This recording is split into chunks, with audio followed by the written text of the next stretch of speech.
Welcome to the Mind Sculptors once again. This is Cobblepott, your host.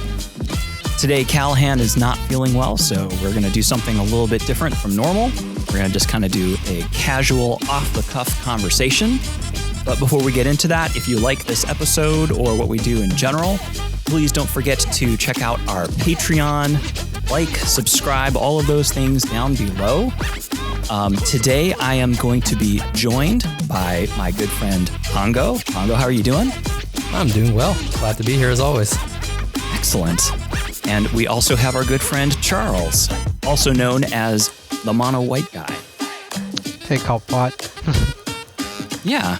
So today, rather than doing something scripted and something researched, we wanted to maybe just kind of open up a little bit into the things that we kind of have personally going on, both in Magic and both outside of Magic, just to maybe give a little kind of insight into where we are kind of coming from. And I know that, Charles, you were talking about wanting to get a little bit into just kind of where you started with Magic and what got you into it and how long you've been there. Did you want to maybe open us up?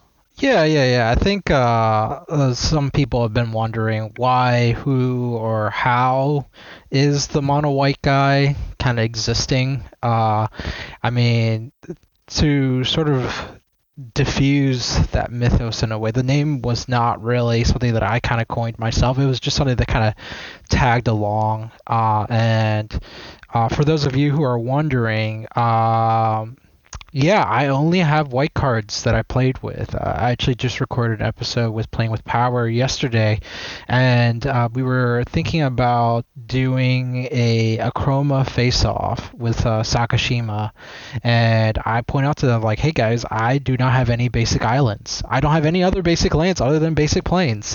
You actually don't even own them? I don't own your them. Collection? No. So and I guess that like kind of ties in with like my origin stories per se. I mean, like I've not always been the Mono White Guy.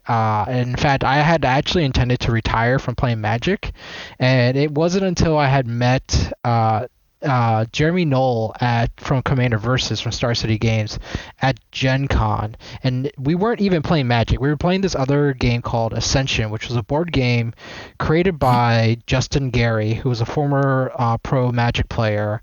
I think he's in the Pro Player Hall of Fame. And he has a book on thinking like a game designer, which Mark Rosewater wrote the foreword to. I've worked with Justin Gary before on designing some games as a playtester for he has something called like the Cultist group. The Cultist is like a reference to one of the creature types in the Ascension board game. It's not like we're an actual cult, so please don't at me. But I've worked with Justin Gary before, and we've talked about game design and stuff. And Jeremy also happened to be friends with Justin Gary, and I ran into Jeremy at the Ultra Pro booth at Gen Con, and we hung out for a bit. And the subject of Magic the Gathering somehow like spurred up, and he told me that he was part of this group called Commander Versus, and I was like, I don't know what that is. I mean, like I'm like the Thanos meme. Like people will tell me like Cobblepott would be like, hey, I'm Cobblepott from the Lab Maniacs. I've heard of the Lab Maniacs, but I've never heard of Cobblepott. Or like Pongo's like, I'm from Team Turn 3. It's like, I don't even know who you are. But you knew about Magic at this point. I did know about Magic at this point. I've been playing Magic for like 15 years, or more than 15 years now. Like I started in the original Mirrodin block at the end of 5th Dawn, and where I really like sank my teeth into was actually Kamigawa block. Like the first pre-release I ever attended was Betrayers of Kamigawa, getting that Ink Eyes promo. Oh wow. Yeah, and I've been playing Magic kind of on and off since. Like I played up to Time Spiral block, then around Lorwyn block was when my interest kind of petered away, and then we had the Alara block where I just was completely absent in because there were no monocolors in that block. I'm just joshing people here, but yeah, like I think it was around like Eventide. I kind of came back and I I think it was either Shadowmoor or Eventide. There was the Noblest of War, the Balefire Legis, those hybrid color cards, because you could actually force some monocoloredness into it. Right, you didn't have to commit to a single color to be able to play those cards, and they kind of took on different personalities, like the Noblest of War. I remember that playing very differently in mono white than it did in mono red, for instance. Yeah, it was great. And I mean, but like, I think it might surprise to some people. I wasn't playing mono white back then. I was actually playing mono red. I was a huge mono red player. I loved playing mono red, and I'm going to rewind time a little bit back as well, because I'm kind of jumping all over the place, but I mean, this is off the cuffs, I suppose. When I was a kid growing up, I was actually a school bully, and I bullied this one kid when I moved into my neighborhood. I'm from the DMV area, so I was born in DC, and I was raised mostly in Maryland. And the county that I was from, Howard County, I moved there from PG County, and it's a huge income gap difference. I was like the one Asian kid in like a sea of all other black kids, and then when I moved to Howard County, which was a more affluent county, you saw like this huge wealth disparity, and I was now, this one Asian kid in a sea of all white kids. It was actually really disorienting for me. I was in 5th grade at the time, and my neighbor was this other Asian kid who his name was Jason, and not you, Cobblepott, but this other Jason. Yeah. and I kind of figured. Yeah, and the first thing that he said to me when we met, he rode up in his bicycle. He had braces on, a helmet, knee pads. It was the most dorkiest kid that you could imagine. And he's like, "Hey man, welcome to the neighborhood. You want to check out my Bionicles collection?" And like, I immediately beat him up. My. He and I, by the way, would later become like the best friends ever. But yeah.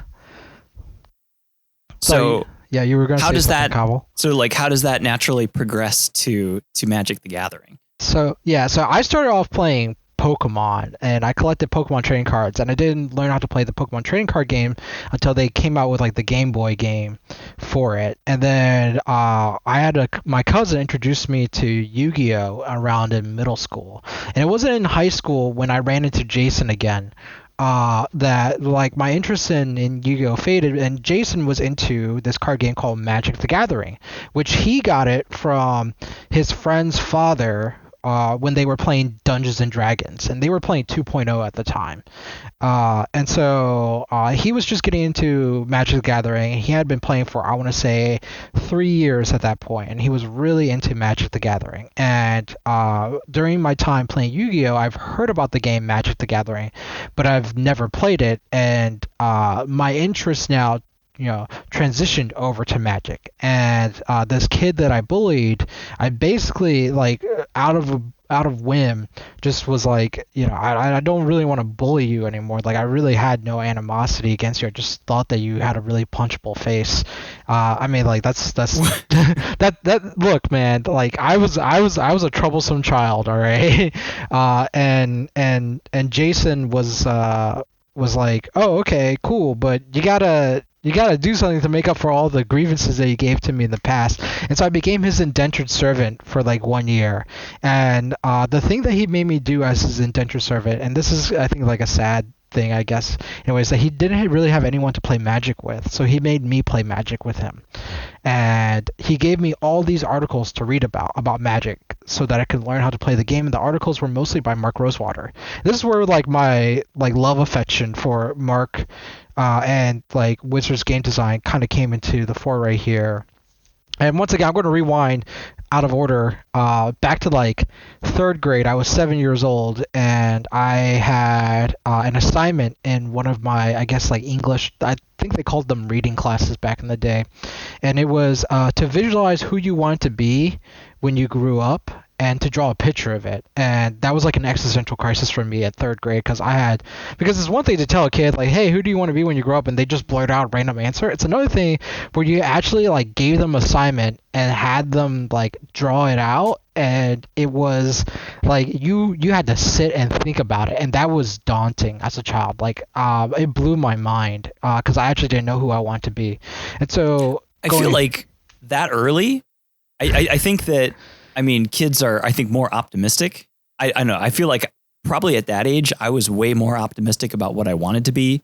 And kind of as I learned more and, you know, got to high school and that kind of thing, started to, you know, reality kind of set in and like, oh, wait a minute, that probably won't, I couldn't be a rock star and be an engineer. I have to choose that. Yeah, no, that's funny because like when I was a kid, I did not have that thought. I was like, no, this isn't doable. This isn't workable. I don't know how to get from A to B. The other thing that like bothered me was that I was a very lazy kid. I was also a very delinquent child, as anyone listening to this might notice that, you know, I was a bully. One of the things was that I was also a very proficient liar. Like, if I wanted something, I would lie to get it. And if I got caught lying, I didn't learn as a child that lying was morally bad. I instead learned that you had to not get caught. Consequences are the best teacher. I'm trying to figure this out. Is this a redemption arc or is this like the supervillain? Right, I'm waiting with bated breath to find out how this is going to resolve. Yeah, secretly I'm actually mono black guy, not mono white guy, right? But it sounds more Orzhov to me. Yeah, really. Oh man, I should tell you the stories that I've told Callahan about the mono white things that I've done that were secretly mono black. But yeah, guilt, by the way, is a great driving force that is both positive and negative. I'll leave it at that. Right.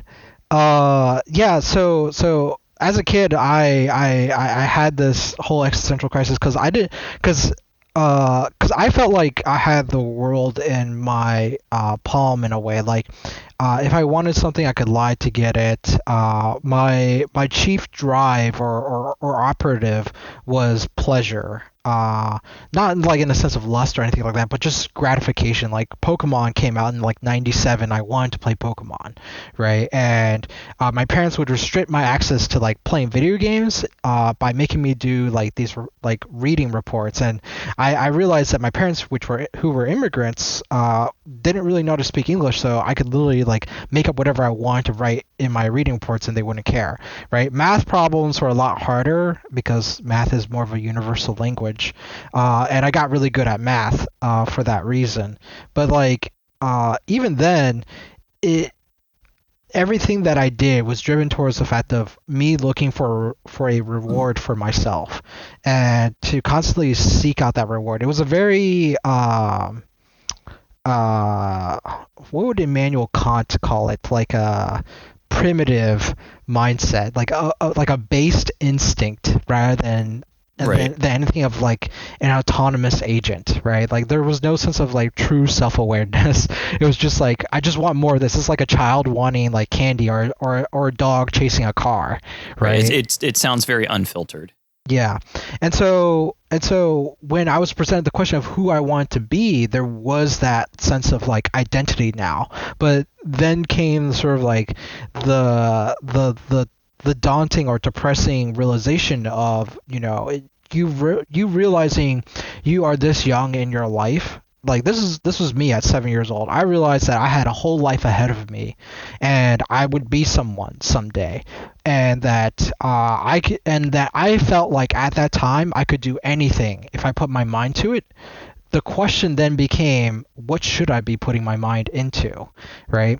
And so finding a way to make mono white CEDH. Yeah, and so this is really funny because I would not really like this was something that like echoed across like in the back of my mind and reverberated from time to time, but I often distracted myself with just entertainment. Like I'd be playing Pokemon, I'd be playing Final Fantasy or Yu-Gi-Oh or whatever video games to distract me, because self-gratification was my escapism from like the reality of my parents, from the reality of my life, from the reality of my social income class and everything, right? And it wasn't until like I want to say like 14 or 13 that I read this article from Mark Rosewater talking about the different colors of the color pie. And I think like the question was poised as, you know, because back then there weren't like the Brady Walkers. And for some of you who are like, young listeners, Brady Dommermuth was, I think, the guy who actually introduced the concept of planeswalkers as a card type and design. Originally, the premise of the game of Magic the Gathering was that you yourself are a planeswalker, and you're like God, and you summon like lands onto the battlefield, or you put lands onto the battlefield, and you summon like legendary creatures from other multiverses to fight at your side and all that stuff. I mean, those were different times, man. and so I had this idea in my mind, or like the question that was posed to me was that you are a planeswalker in this game that you're playing. The game that you're playing, you're a planeswalker. If you created a plane that is to your own existence, like Sarah's Realm, right? Or like Phyrexia from Yawgmoth, what would be in that plane? What would be the ideal world that you imagine that is your perfect world? Who are you, right? And that immediately like ricocheted back to that 7-year-old self of myself, and I was like, holy cow, right? And it was like it's really funny because like if I had heard like the Myers-Briggs or something like that, I might have like became obsessed with that. But this was something that was like interesting to me because because oftentimes I escaped my existential crisis with self-gratification from pleasure and entertainment, and now the source of my pleasure and entertainment is making me confront my makes me confront my own existence. Right. Yeah, and Mark had, the 5 colors of Magic and talked about what each color cared about or represented, and that became my new obsession. For the next I want to say, I was like 13, 14. For the next 7 to 8 years of my life, I would be studying the color pie religiously, actually. I ended up going to college with a degree in philosophy, and applying a lot of the things I learned from philosophical concepts into the color pie. And if you ever find like my old account on MTG Salvation, right? Does that still exist? I think so. I mean, so they had clan threads, and Tom Haidt, who's the owner of the Kiro Cavern in Virginia, if you ever go down there, I know that some Legacy players actually frequent down there. He was the leader of that clan thread, and I actually wrote tons of color pie essays on that clan thread.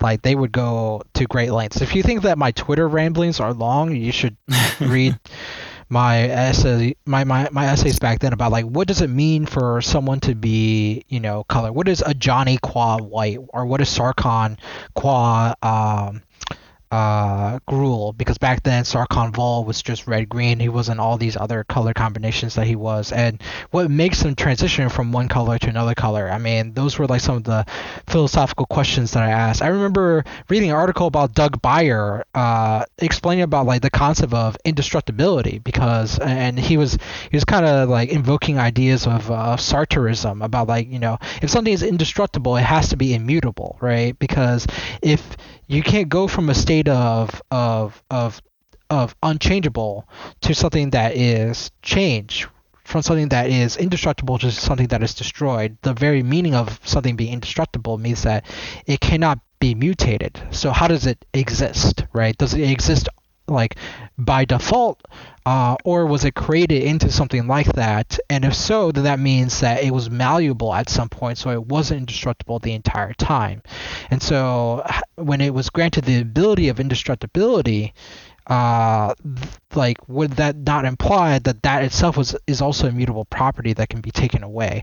And that was a really interesting philosophical article that I read that also evoked ideas similar to like Jean-Paul Sartre's essays on existentialism. But I'm getting like way too lost in the leads right there about that. But yeah.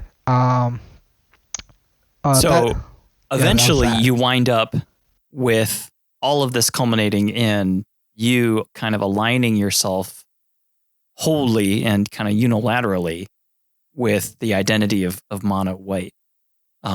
What's that last step that gets you there?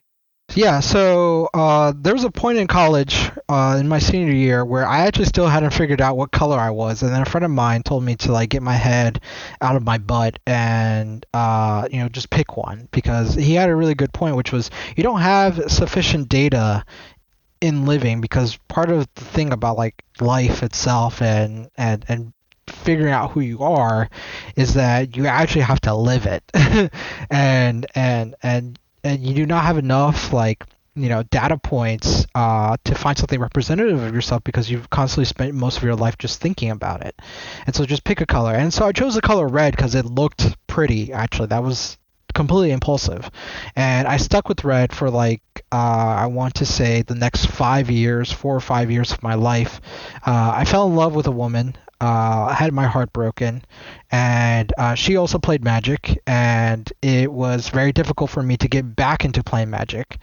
And I felt like there was a huge emotional, psychological shift in my mindset. I was no longer, the kid bully back in high school. I was no longer like this, impetuous, like curious, reckless scholar in my college years or anything like that. And like the drive in playing Magic was also sort of gone out of me. And so I shifted my view and my understanding of myself to a different color. And Pongo, I guess this is where you would find the redemption arc, right? Where I just basically started playing mono white.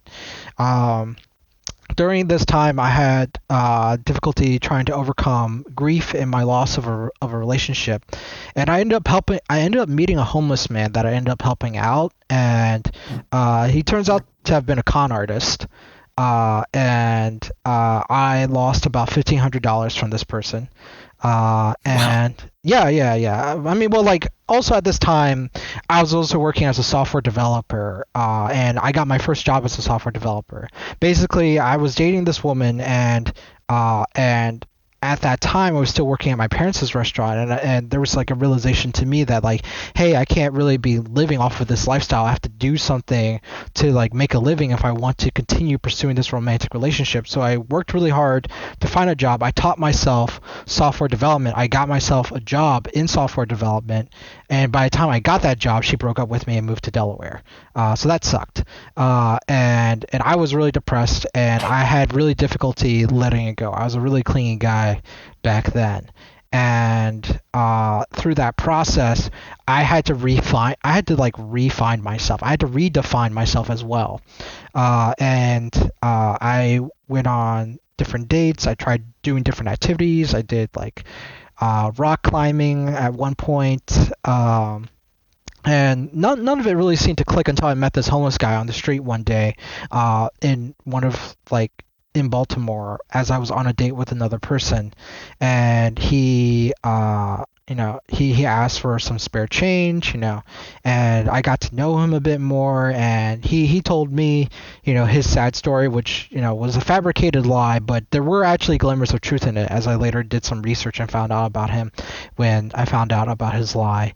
But that's all superfluous detail. But the thing was that it did help me move forward in my life and sort of grow up as an adult, and to like the next stages of like my adulthood, and just being a more like mature, self-actualized and responsible, hopefully morally upstanding human being. And at that point, I like, concepts like self-care and the care for others and social responsibility began to pervade into, the sphere of my thinking. And the color pie was still rich into like my mindset. Like I had been living like since 14 to 21, 6 years of my life thinking about the color pie, acting alongside like certain kinds of tenets of the color pie, and then like from 21 to like 25, even going on with that as like the mono red guy, that I couldn't help but just think like, you're mono white.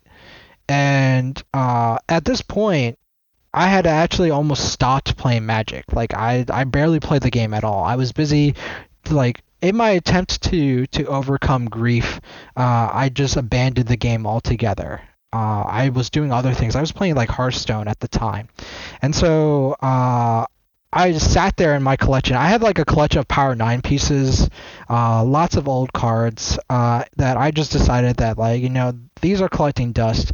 I can at least turn this into money that I can be using for other activities that I would be doing.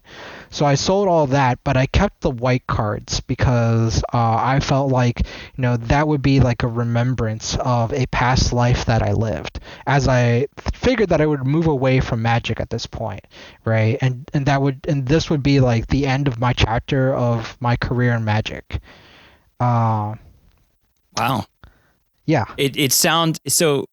I mean, normally when people talk about, kind of the color pie and their own kind of personal alignment with it, a lot of times it has to do with people who are, they've got maybe a certain set of play styles that they have great affinity for, or maybe there's, kind of the idea or the theme of how something plays in the context of Magic is the thing that draws them to it. I don't hear a lot of instances personally where like people, take it kind of outside the context of Magic, where, like what it sounds like to me is that you kind of really picture yourself as like a white mage in the context of Magic, but outside of that context as well. Yeah. Though, granted, I think I'm more of a blue mage than anything else. But I mean, like, I'm very obstinate about being identified as blue. But yeah, like, I like to live as how I play. I mean, like, it's really funny because, like, there's a D&D set, D&D Magic the Gathering crossover set coming up later this year, and this might be a good segue of some sorts. But, like, personal identity and playing Magic is really important to me, and personal identity and playing anything. Like if I'm playing like an RPG, like a Western RPG like Skyrim or like Cyberpunk, right? I don't want to be someone else. I want to be me. And that might be like a form of egoism in a way, that I love myself so much that any version of game that I play, I want to be myself. And it's weird because like, I think it was because like in my younger years, I looked to games and gaming as a form of escapism to escape from my reality. But because of that one critical focal point where that form of escapism forced me to confront my reality. Now I'm living this point in my life where I don't want to escape from reality. I just want to continue just being myself across multiple different realities that I play in. Okay. Yeah. That's a lot to unwind and unpack. It's yeah, I'm sure no one was particularly expecting that about how I end up being the mono white guy. But yeah, it's like I said, I mean, I think in a reductive sense, a lot of people go, "Wait a minute, you're not Michael Levine?" yeah, like that's another personal identity crisis, right? I mean, Michael and I have talked about why he has played mono white himself. I mean, he's a huge fan of Legacy, Death and Taxes. His fan favorite card is Lin Civi, and I'm really glad that he's like putting in effort to make Lin Civi work. I mean, I can't say that like in the archetypes of players that I am truly a Spike, simply because of the fact that like what I choose to play isn't based on a competitive paradigm. It's based on more of a personal aspect instead, that I chose to play white because I see myself as that color and I want to express myself playing that color in a format that's about self-expression, which is Commander. Right. And so I'm not playing like Tymna Thrasios because it's not white, and I'm not playing Tymna Thrasios also because it's like I see no relationship to Tymna and Thrasios between me and the deck itself. And this also goes back to that mindset of when I was 7 years old. I can do anything if I put my mind to it. I found a job just teaching myself software development, and now I'm working as a senior QA engineer now, like it still feels to me in a way that a lot of things that I do, it was by choice and not by necessarily like because I fit for that role. I forced myself to be mono red. I feel like in some ways I am forcing myself to be mono white. And so the idea of just making something work is just more or less because I want it to work and it works. That makes sense.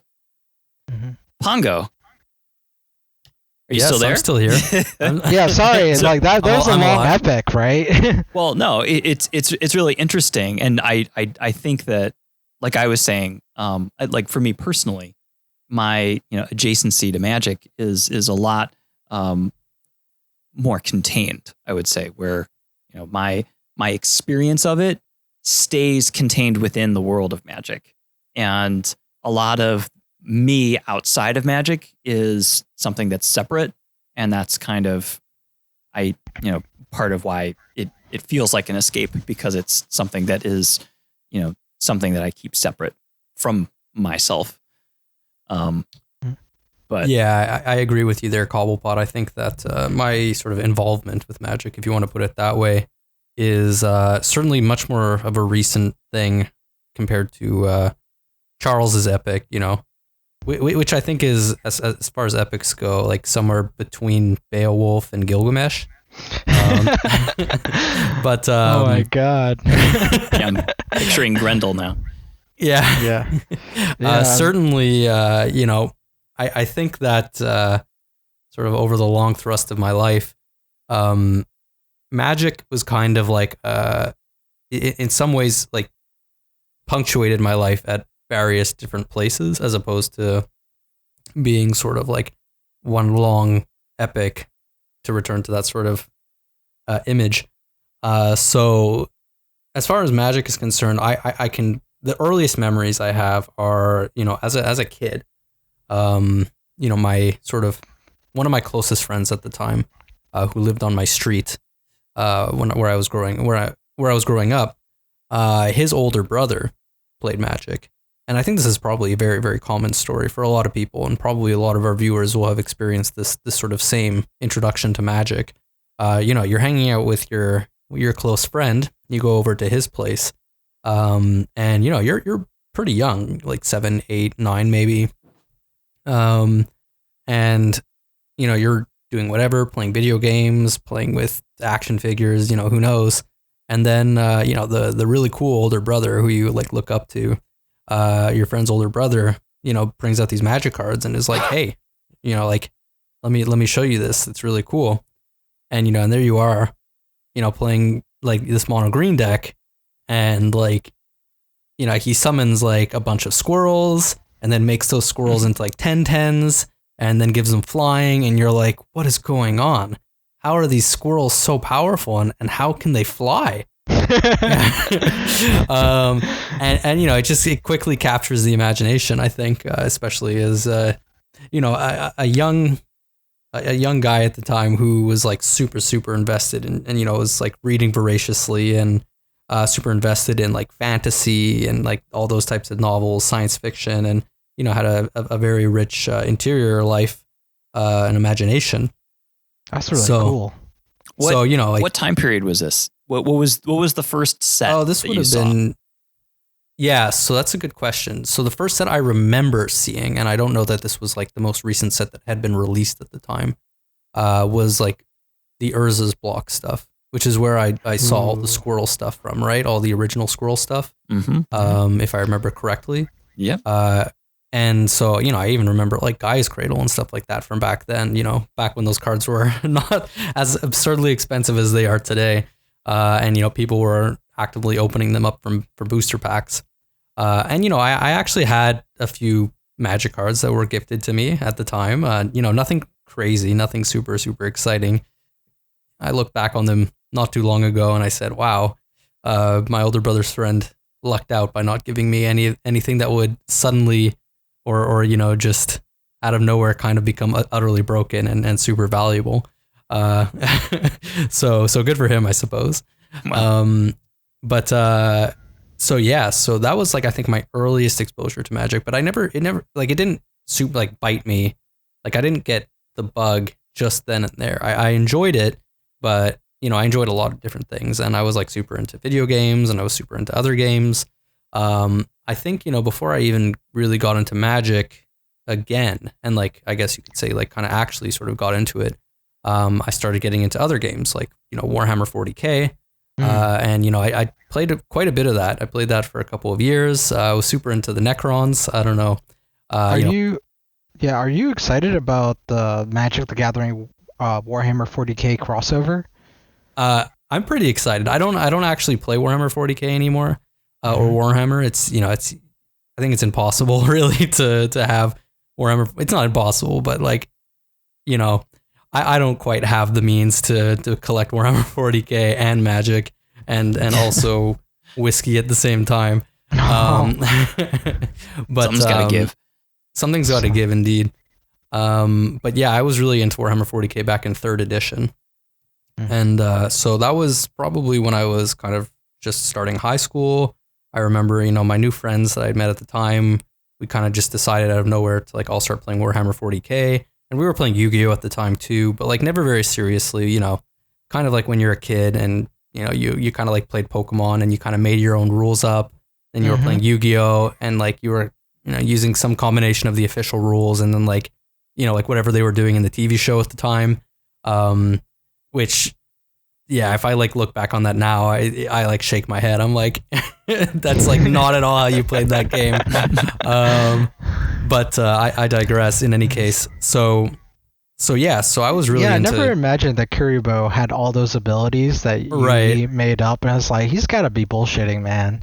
Oh yeah, like Yugi was just the master bullshitter, right? And it's incredible how like the game just like permitted him just let him do it. Yeah. If only I could do that on Magic Arena, be like, this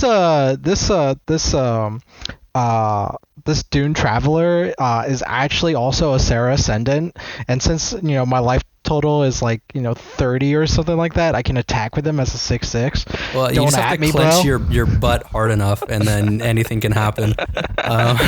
Yeah. But so I was super into those games, and then probably a little bit later in high school, a few of my friends started playing Magic again, and if I remember correctly at the time, that was sort of like when like Mirrodin stuff was coming out.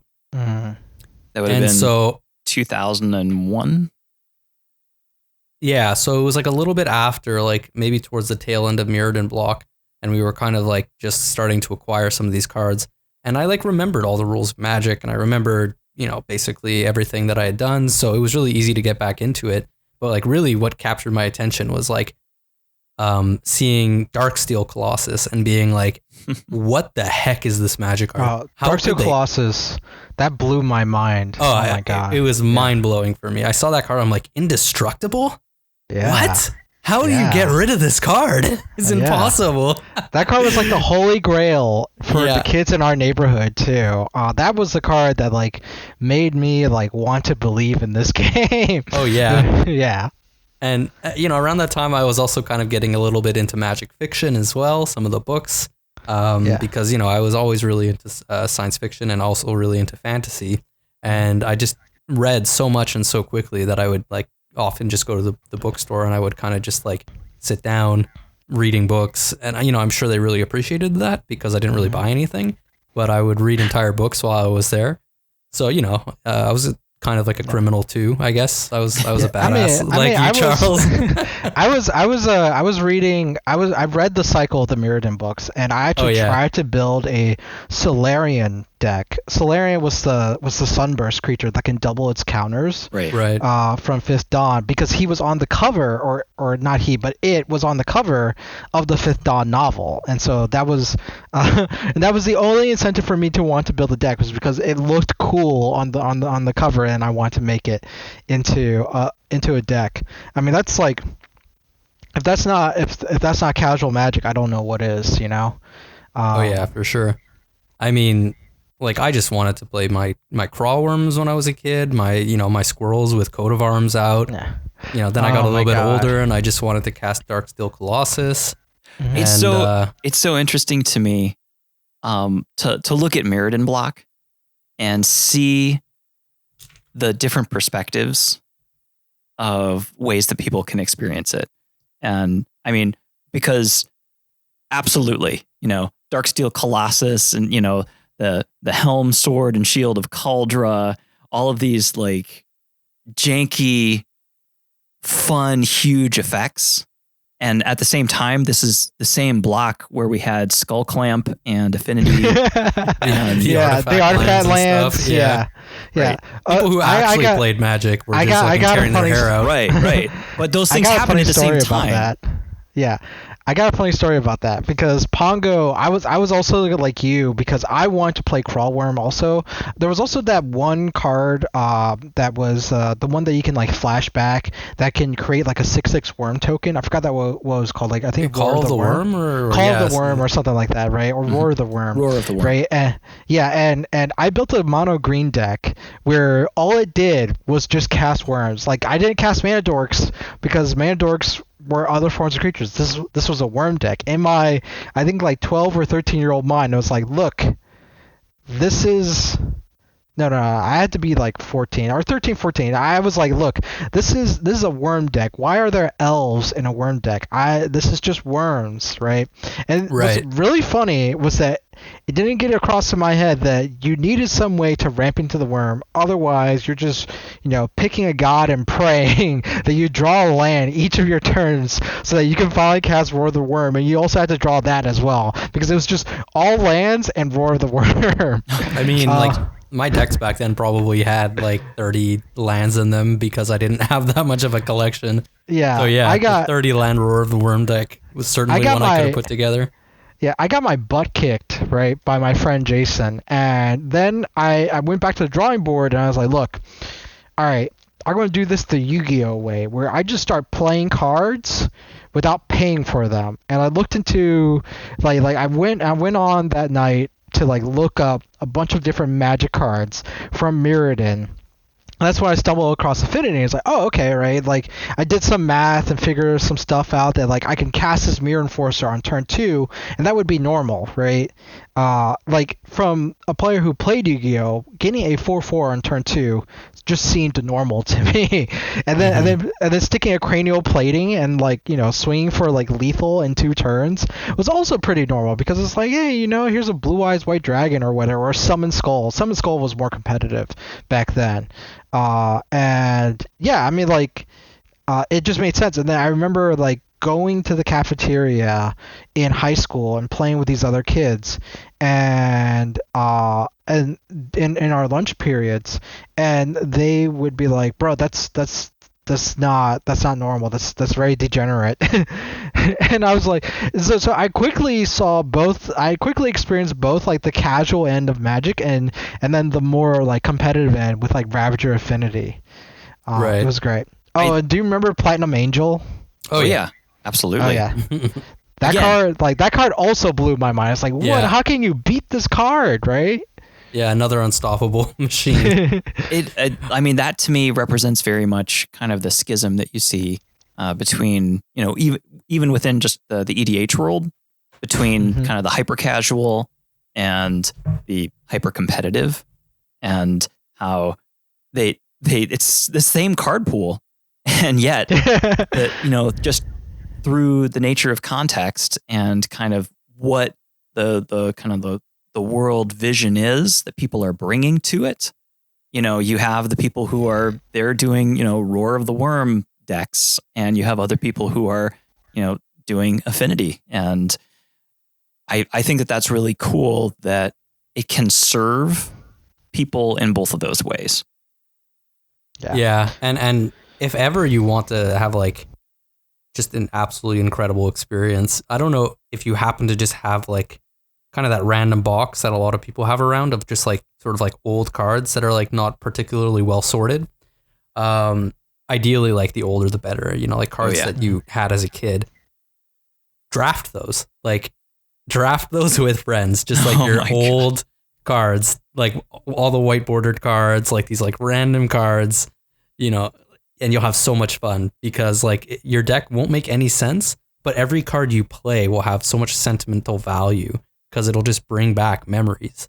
Right. Like all these Land memories. leeches. How do I play this card? Yeah. So I did that with a buddy of mine a little while ago now, in the before times. And it was just like, what an incredible experience. Your cards are, by like any objective metric, pretty terrible, but like so is everyone's. So it kind of works out, right? It's like a draft format in and of itself. And it's kind of just a hodgepodge of everything. I don't know what you would call it. Maybe like, the good old days draft. Yeah. The good old days. The good old days draft. Back when someone assembling Caldro would just be the arch enemy. Right. Yeah. But yeah, so I guess after that, because I didn't actually fully get back into Magic, even then in high school, there was like a whole this in-between stage where, I kind of got really into music. And I guess like sex, drugs, and rock and roll kind of took over, and I wasn't really playing music. Like were you about a music performer? Yes, yeah. Okay. I used to play in a number of different bands. All like nothing super professional, obviously, just kind of like garage bands and stuff like that. Mm-hmm. But nonetheless, we took it seriously, right? So that was a huge part of my life, throughout like the end of high school and then in college and university. And I think it was through, a friend of mine who I used to play music with, invited me over one day, and, we used to just like hang out and, drink beers and stuff like that. And one day he just kind of like busted out his Magic cards and he was like, yo, do you know this game? And I'm like, heck yeah, I know this game. Like I used to play this like way back in the day, back in high school and stuff. And he's like, oh, like I have a few decks, you want to play? And I was like, sure. Yeah, why not? So, we started playing and, we had a few other friends there, some of the other people we played music with, and, some of them were interested in playing and others weren't, but it was okay because we were all just having a good time and vibing. And, sure enough, like we would do this, every so often. And then it kind of just like, I caught the bug, I think right then and there where I was like, man, I really just like want to actually like start getting some cards and building my own deck rather than just like playing my buddy's deck repeatedly. Right. And like bashing them against each other and stuff like that. So I started like acquiring my own cards finally. And this was probably, I want to say around the time of like Journey into Nyx, like the Nyx block. That's when I would say I kind of like got really back into Magic and like that's when it sort of stuck.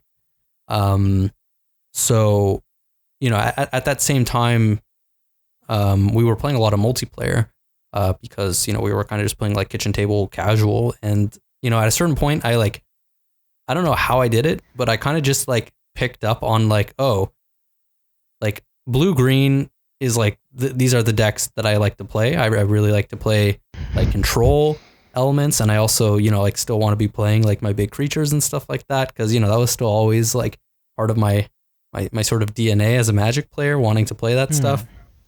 The sort of inner Timmy, if you would. Right. That's interesting. So, I was realizing like, oh, hey, this works pretty well in multiplayer because like I like the games are just slower, even if we're playing with 20 life. We weren't playing Commander, we were playing like 60 card multiplayer with like casual decks. Like one person was playing 4 Sol Rings in his deck and like, somebody else and like Emrakul and like Cryptghasts, and I was playing, sure enough, the strategy that I just happened to kind of funnel into, and this will be funny for anyone who used to play Commander, like, not that long ago, a few years ago, but I was like, oh man, I'm going to play this card from Journey into Nyx that I just happened to have because this is the set that I got into, Prophet of Krufix. And so I built the Prophet of Krufix deck in 60 card multiplayer, obviously with multiple Prophet of Krufixes and just like ramp into Prophet of Krufix. And then I got, like Sylvan Primordial because I was like, man, I can flash this card in, and like with like multiple opponents, I'm like blowing up a thing from each of them and getting more mana. And then like my Prophet of Krufix is untapping my lands. And then I was like, wait, if I combine this with Deadeye Navigator, then I just destroy everything and like ruin everyone's day and win. And I'm like, this is everything I want to be doing in Magic. And sure enough, you know, everyone was kind of getting fed up with that. But we didn't really have like a sort of social contract, if you would, that could make it so that we like didn't play these things, if you know what I mean. Right, because this was still just 60 card. This wasn't. Yeah, exactly. Right. And like somebody was playing 4 Sol Rings, right? And like occasionally they would ramp into like a super fast Emrakul, and it was like, wow, that's pretty degenerate. But you know, like if I did my thing, great. And like I certainly was able to like win a lot of games that I probably shouldn't have, just off the back of like how powerful that engine was if a game goes long enough. And then, you know, combine it with blue control, right? So it was sort of like around this time that we like discovered Commander, and we were like realizing, oh, you know, in Commander, like a lot of these cards are banned. And that like kind of makes sense. And like, you know, you can only play 1 Sol Ring, and you can only play 1 of this and 1 of that. And we were like, you know what, like this seems fun. And this is like a nice break from this like weird degenerate, whatever kitchen table Magic we're playing. So we started getting into Commander, and the first Commander I ever built was Krufix, God of the Horizons. Yes. And yes. I mean, Prophet of Krufix was legal at the time, right? So like, obviously I kind of just ported over my 60 card deck to that. And instead of playing Sylvan Primordial, I was playing things like, you know, Prime Speaker Zagana, to draw a ton of cards, and you know, like Deadeye Navigator combos with, you know, Palancron that I bought for like, you know, $10 off of somebody, you know, the good old days. Right. And then, so, you know, it was funny how like, even then there was sort of like, I guess, you know, CEDH wasn't as developed back then as it is now. So like a lot of these kind of like blue-green, mid-rangey, just kind of value pile decks, you know, felt kind of pub stompy and like could like theoretically approach like what it felt like to be playing CEDH in a lot of situations. You know, it wasn't quite on the same tier as something like Zur or Jaleva or, you know, like Derevi and stuff like that at the time. Or, you know, Boonweaver Carador and stuff like that. Right. But, you know, like if the game happens to go long enough, like you're playing way better cards than everyone. And, you know, Krufix, the God, certainly lets you have some really big turns where like you ramp into him, and then he ramps you into Tooth and Nail, and then you kind of just win resolving 1 sorcery. Right. So, my LGS actually, before CEDH was a thing, and when Commander was still, you know, relatively new in its widespread adoption, my LGS had kind of not really a tournament. They would call it a tournament, but there would be like, you know, 10 people that would show up, and people would be playing. You know, the first time I went to this tournament, I actually brought Krufix, and right. It was just a Krufix deck that ran is Forbid the buyback. Yeah, yes, it is the buyback. we all played that card. Right, so it ran Forbid and the bounce spell that has buyback as well. You're gonna have to Capsize. Yep, capsize, and like just all of that stuff, and just make it such that you're classic. Nobody could resolve any spells, and that was, you know, and so like whoever would win those little mini tournaments would just get credit at the store. Right. So it was like, I mean, sorry, but I want to go and get that food chain that's there for $10, and because $10 is a lot of money, so I had to save up to get that food chain, and I think I was playing mono red at the time, and for the 60 card casual kitchen table decks, I built a mono red burn deck, and I was following along the Philosophy of Fire by Mike Flores that was posted on the Wizards of the Coast website. Mike Flores didn't come up with Philosophy of Fire, so whoever's listening to it, I know it's not Mike, but someone else, but he cited it in his article for Magic the Gathering's website at the time. And I was really into playing Burn. There was a point in my life where I was actually homeless, and I was couch hopping from place to place, and I was crashing over at my friend Jason's place, and he had a cube back then, and he just picked up all the red cards, and we built two separate red decks, and we just burned each other in 3-minute like Magic games that went over and over and over and over again, and it was really cathartic. It sounds like standard from 2 years ago. Yeah, I mean, it was fun for us because it was just, hey, shuffle up and go again, right? I remember, so, like, I was talking to Pongo about this earlier before we aired. Phil Gallagher and I actually went to the same college. We both went to the University of Maryland College Park. Phil was studying the classics. I was studying philosophy, and he was running the Magic the Gathering Club with Annalise Faustino, who is also who top aided at the SEG Invitationals a while back. She's a huge Tron player. And back then, like, I met her when she was a freshman and she was just getting into Commander, and I built her like a Edric Simic deck. If you guys ever want to tease her, just bring up like the mention of the card Night Soil, and that'll rustle her. Yes. I used to play that card unironically. No. There are so many people who play that card unironically. Emphasis on the unironic part. That right. when you at them and be like, that card is a bad card, why are you playing it, right? Annalise is one of those kinds of players like, don't criticize me and my card choices. And it was like the inside joke of our Magic the Gathering club. And Phil was getting into Death and Taxes at the time. This is like before Thraben University existed, and I was his mono red guinea pig because Red Burn at the time was probably like the hardest matchup for Death and Taxes. And so we often played a lot of games, and I like experimenting with my decks. I actually built a coin flip deck way back when with Kark's Thumb and Game of Chaos, and it would annoy Phil to no end because I had I think like a 50% on average win rate with the deck, and it was just absurd, right? Because all I did was just flip coins with the deck, and if I resolved Game of Chaos, I had I think a 30% chance of winning the game with Kark's Thumb by winning 5 coin flips consecutively in a row, which would just kill Phil. Right. And Phil's I play Thalia and I lose. And he's like, come on, Charles, play with a real deck, please.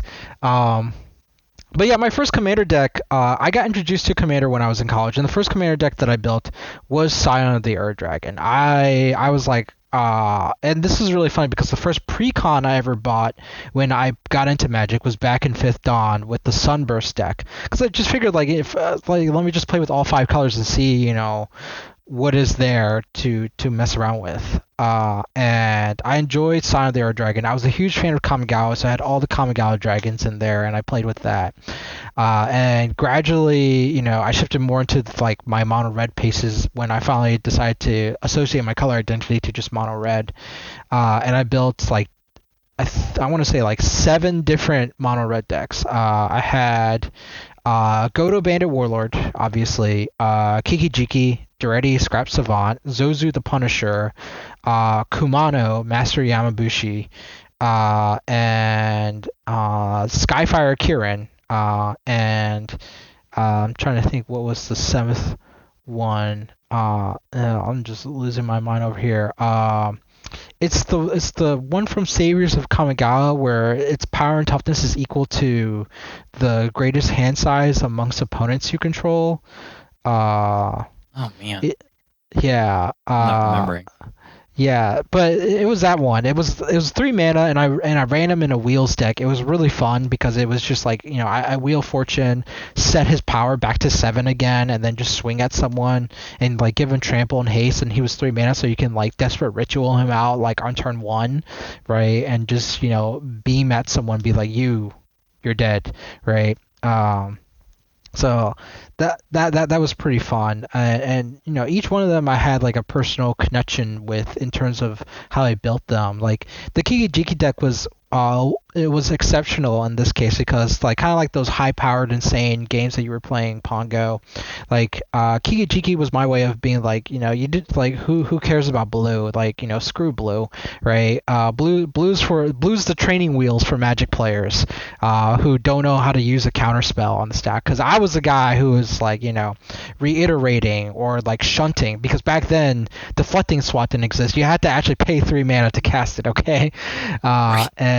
And there was Ricochet Trap as well, and I would have like these really like complicated stack wars, not stacks, but like stack wars, because I wasn't mono white back then, and I actually played on the stack, and doing trigger manipulations. I was running cards like was it Price of Glory, right? War's Toll, Citadel of Pain. One of my favorite things to do in my Zozu deck was actually cast Thieves Auction, because for most players, like they see Thieves Auction as a chaos card. But when I cast Thieves Auction, my first pick is Tunnel Ignis. And so for those of you who don't know, Thieves Auction is a card that basically exiles all non-token permanents on the battlefield, and then players begin to draft those permanents, with you being the first player who gets the first pick. You get the first pick and you put the card onto the battlefield, right? And so if you pick Tunnel Ignis has the triggered ability when a land enters the battlefield under an opponent's control. If another land entered the battlefield under that player's control, Tunnel Ignis deals 3 damage to that player. And it was asymmetrical. So by picking Tunnel Ignis, you basically asserted the fact that like anyone who picks a land from here on out might just die this game, because by the time you cast Thieves Auction, you have reached like some critical mass of players who've ramped out their lands that they will just die if they start getting their lands back. And then what you do is that you pick Zozu, you pick Ankh of Mishra, so now they're taking 7 for each land that they pick. And what you're doing now is that you're just taking all their non-land permanents, forcing them to pick lands. And you're usually pretty smart about how you draft, because you want to pick permanents from the player who is least likely to die if they were to take lands, so that they end up with nothing but lands, and the other players are just dead because they had chosen lands. And I really love that card, because the mileage of Thieves Auction was only was good based on the player who casted it. And for me, with like my whole personal identity issue, it was like this was like my signature spell. This, like, the way that I built most of my casual EDH decks was that there was a quote unquote signature spell that like ended the game, right? I had like a mono green Omnath deck, and the whole point of that deck, most people when they played it, they just made Omnath big and they attacked with them. The way that I played it was that I used Omnath as a mana battery, so that I would go infinite with it and cycle through my whole entire deck, play Primal Command, or like loop it with Kozilek, Butcher of Truth, to Mindslaver lock everyone for the rest of the game. And I used Harrow to untap my lands. So it was such a convoluted Rube Goldberg machine that I just set up just so that I could Mindslave everyone in mono green. So yeah, those were my decks. Yeah. Sounds like what Richard Garfield had in mind. Oh yeah. I'm a huge fan of Richard Garfield and Barry Reich and Mark Rosewater. Like I'm a huge fan of game design. When I talked to Justin Gary about designing games, he was like, he said that like the important thing about game design, and in a way this conversation is actually kind of fruitful for that, is that don't ever forget where you started. Like what got you to play this game, because while you're in this game now as a competitive player, right, what got people to playing this game was the Darksteel Colossus, the World Slayers, the Platinum Angels back in the day, right, the Roar of the Worms. That's why I wanted to be kind of really clear about drawing the clear line there, that there's more going on than maybe our individual experience. And the people who are designing, just looking at Mirrodin Block, for instance, they're not just designing for any one experience, but they're designing for a spectrum of experience. And even though, like, as we traverse through that, we're experiencing maybe only a sliver of that spectrum, there's a whole bunch of other people having a different kind of experience of it. And that's worth acknowledging and appreciating. Very true. And sometimes they print cards, and it's just you can invoke the meme. Like nobody liked that. Yeah, Hull Breacher being a good example. Oh my God, Hull Breacher! What it's the a good hell? card. I like that card. I don't think we like that card. I don't mind putting it on the stack myself, but I don't like it when somebody else does. Oh man. Look, I play mono white. That card has no effect on me. It has zero effect. It might as well have Right. no text. Yeah. White isn't able to draw cards, so it doesn't. It just means you don't need to play your own Spirit of the Labyrinth. Yeah. Although it does still kind of suck for you when they play the wheel afterwards. When they play the wheel, that is the only thing that I'm afraid of, right? But if I see them play that card, I'm just like, okay. As long as you don't have like a wheel in hand, I'm okay with this. Right. That further incentivizes running Spirit of the Labyrinth so that they're disincentivized from trying to pop that wheel off. Yeah. Right. Yeah, Spirit of the Labyrinth is a great card. I really love that card a lot. The flavor text like really resonates with me because teaching was like a huge passion of mine. I mean, it was one of the reasons why I studied philosophy. I worked as a tutor, and before the pandemic, I actually volunteered and taught kids how to play Magic at this school. It wasn't like a Montessori school, but it was something like a hybrid in a way in DC. I worked with an old friend of mine from the Magic the Gathering Club who was a teacher there, and it was a great way of like teaching kids a lot of different concepts like critical thinking, but also some solid like life lesson aspects. Like there was this one kid who felt like he couldn't overcome this giant 5/5 Shivan dragon, right? And it's like, okay, just take one thing at a time, problem solve it, but like don't feel overwhelmed by this one thing. And walking him through that was very enriching, I guess, for me personally, and I hope that it was enriching for him. But yeah, working with kids was pretty great like that. And so like when you read the flavor text of Spirit of the Labyrinth, it really resonates with that idea of like an instructor who really drills you on the values of patience and learning. Right. I had to look it up. It's students at the Dakasha Academy learn that being sent to study with her is a lesson in of itself. Yeah. Although, and I feel like isn't the flavor of drawing a card supposed to be that you're learning things? Yeah, and she's teaching you the fact that that you have to sort of learn things one at a time, right? Literally one at a time, one turn at a time, and that's really cool. She's also the spirit of the labyrinth. Like, I don't know. That flavor feels weird to me. I don't. Maybe I don't see the sort of link to like the Greek mythology. Like, was there a famous teacher in the labyrinth? No, I don't think so. I mean, like the labyrinth was designed to basically trap this minotaur, imprison people. Yeah, and it was made by Icarus's father, and I think it was King Midas. King Midas was the one who basically was like, all right, now that you built the labyrinth, I'm going to throw you in the labyrinth, right? And they tried to escape, and Icarus flew too close to the sun, and we all know that story, right?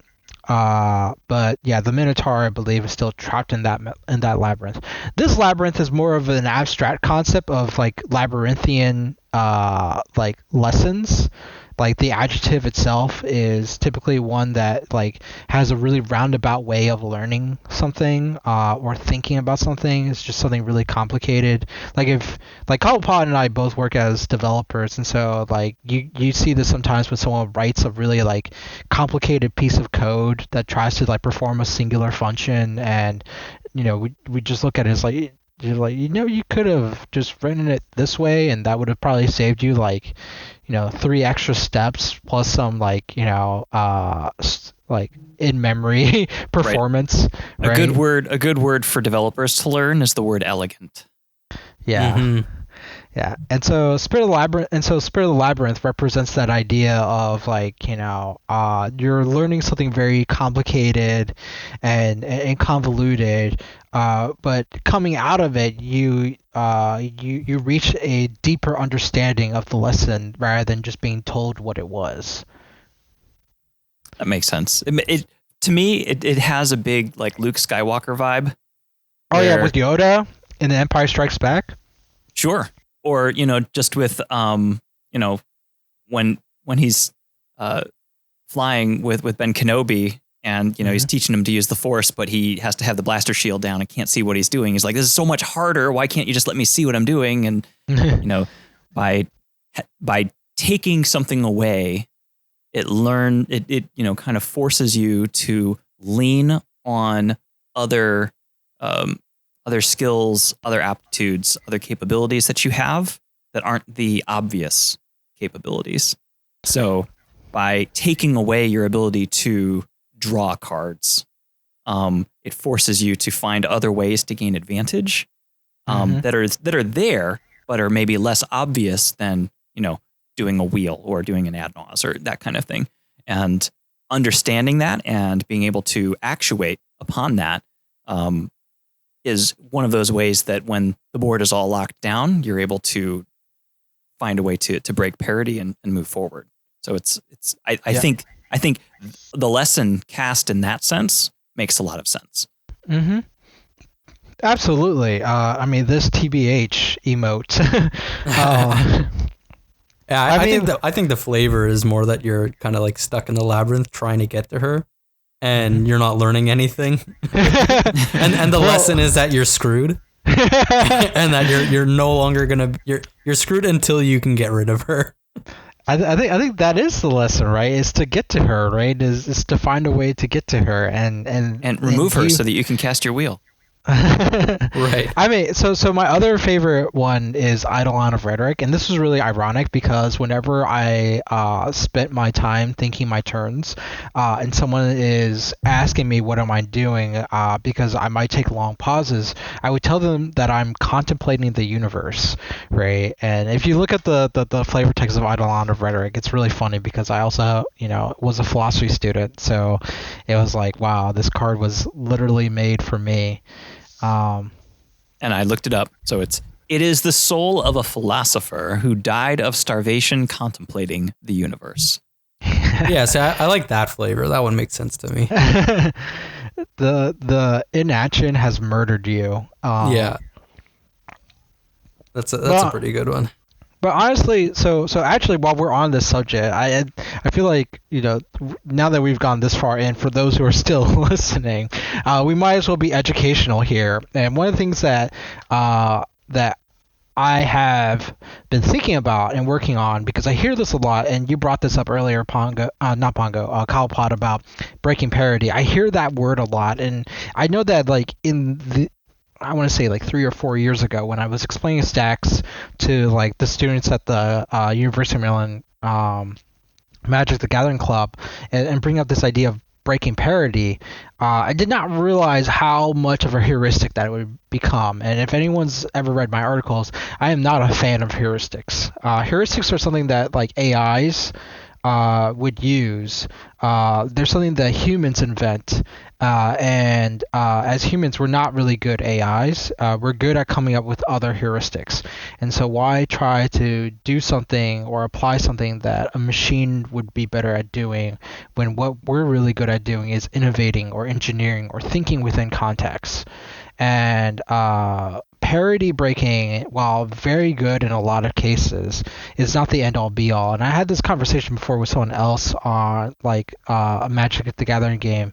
They were they were emphasizing a lot about how Yisan breaks parity with Winter Orb, and they seem to have missed the point of my my discussion about the fact that, look, you can sometimes just play Winter Orb just to play Winter Orb. It's not in the sense that like some players will get upset, and I'm talking about this more in the competitive sense, so I'm not beaming at you casual players.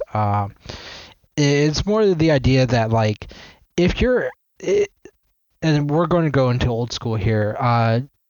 Jim Cooney, who is the owner of Dice City Games and organizes a lot of old school Magic events, IQ drafted with him before, and in his cube are like all these Power 9 pieces, but there's also Ication Village. And if you guys have not heard this card, Ication Village is like a 6-mana sorcery that puts 5/1/1 citizens onto the battlefield. And this is where the Time Spiral block references the citizen tokens from, because it's from the original card Ication Village.